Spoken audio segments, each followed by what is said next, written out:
Folks, hello and welcome to Tavern Chat. I'm your host, Eric Tenkar, your bartender in the OSR, your main proprietor at the Tenkar's Tavern blog.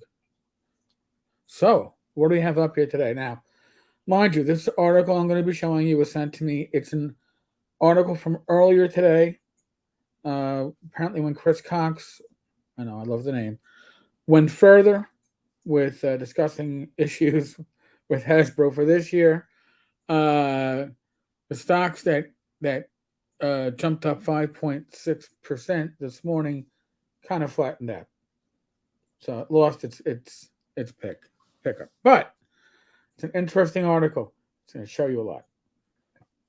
It's not too long either, but it's going to reinforce something that I've been talking about since the announcement of One D&D. Hasbro shares gained after Chief Executive Officer Chris Cox detailed a growth plan that includes greater emphasis on gaming and licensing, seeking to win over investors by squeezing more profit from popular properties like Dungeons and Dragons. All right, fair enough. We expected that. The strategy is expected to drive operating income growth of 50% by 2027, which is a good reason why you wouldn't want to spin off D&D. Revenue by then should hit $8.5 billion with an operating margin of 20%. The company is targeting cost savings of $250 to $300 million by 2025. Sales last year totaled $6.42 billion. That's what a company is that the level we say too large to fail? I don't know. Hasbro said it is also considering options for its Entertainment One assets. Now, Entertainment One, I believe, is a Canadian company that they picked up, and Entertainment One assets that are unfocused on the company's intellectual property. Okay, One D&D, Entertainment One. Maybe I'm assuming too much there. Okay, confirming an early report from Bloomberg, the company is targeting 10% annual sales growth for licensed products. One of those licensed products would be dun, dun, dun, D&D, right? Movie rights, tchotchkes, all that stuff. Interesting. The Pawtucket, Rhode Island-based company made the predictions Tuesday at an investor event in New York. Chief Executive Officer Chris Cox, who previously ran Hasbro's Wizards of the Coast division, said growth will come in particular from its direct to consumer efforts. That is the piece where you take that little, I don't know, that little post-it note, and you don't just post it. You take it, you tape it, and you tack it down with them, because that's what I've been saying. That's what they're pivoting towards. That is what is going to be a shit show if you are brick and mortar. And I already know the argument. I've already heard the argument. Oh, but it's if they can't sell D&D, or if D&D isn't right, they'll find other ways. Listen, when I was younger, when I was in my 20s, comic book stores, you could trip over comic book stores. Everybody was selling fucking comics. You'd go to a store, you'd put in for your subscription, right? You'd put stuff on hold, you'd pay for stuff, and everybody was doing it. And then the comic book industry crapped out. And I'm not saying the tip top RPG industry is going to crap out. No. It's going to do fine.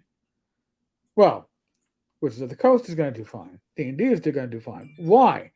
When they announced One D&D, part of that announcement was, hey, we are going to package D&D Beyond with D&D physical products and sell them as a bundle. We're going to do stuff that will not go through wholesale, that will not go to retail stores, right? Or if you go to retail stores, you're not getting the bundle. You're not getting the extra tchotchkes. Direct to consumer efforts. Direct to consumer means being their own Amazon, right? Amazon hurt brick and mortar stores. Amazon hurt the little, local five and dime. Well, they were gone before, but it supposedly hurt the smaller stores. right? You can order anything on Amazon, right? I need a plumbing job and I don't need it right now. I need it in a day or two. I can order parts to fix my sink or my shower and get it the next day. Direct to consumer efforts. If you are a store and you specialize in tabletop RPGs, you've just been told here that, and with the announcement with One D&D, that your business isn't really required for them. It's required for you. It might be required for your customers, but in the eyes of Hasbro, the eyes of Wizards of the Coast, it is not you're not required. They can go directly to the consumer. They have learned that from the shutdowns, the pandemic.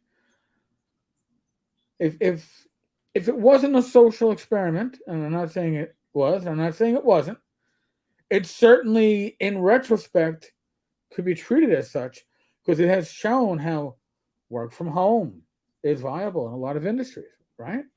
Which is in New York City. That's hurting commercial real estate, but that's hurting smaller stores, right? You don't have workers in. They're not coming to your Rite Aid. They're not going to your diner. They're not buying your hamburgers and hot dogs. They're not buying your juice. What do you get when you can deal directly with the customers? You don't need those. You don't need gaming stores.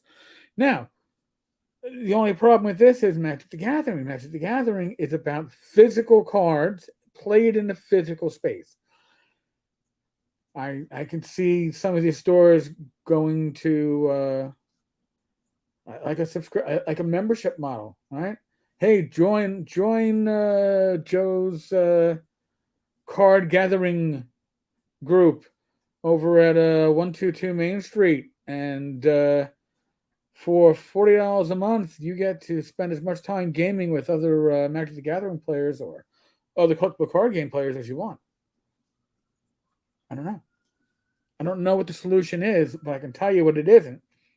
And it isn't Wizards of the Coast pivoting to direct-to-consumer efforts.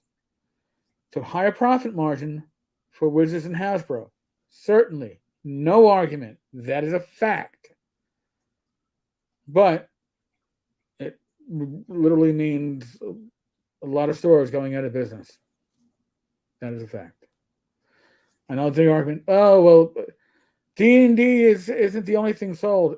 It is what drives the industry. Pathfinder doesn't drive it anymore. Can't say that.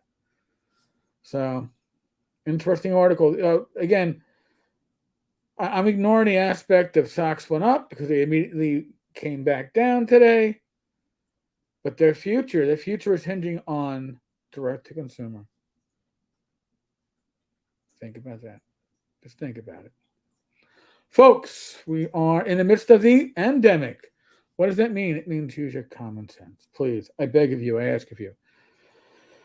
What more can I say? Be safe, be well, God bless. Roll those dice, roll them well. I will be back again tomorrow. I believe there's a live stream tomorrow. Holy crap, already it's Tuesday. Go figure. All right, folks.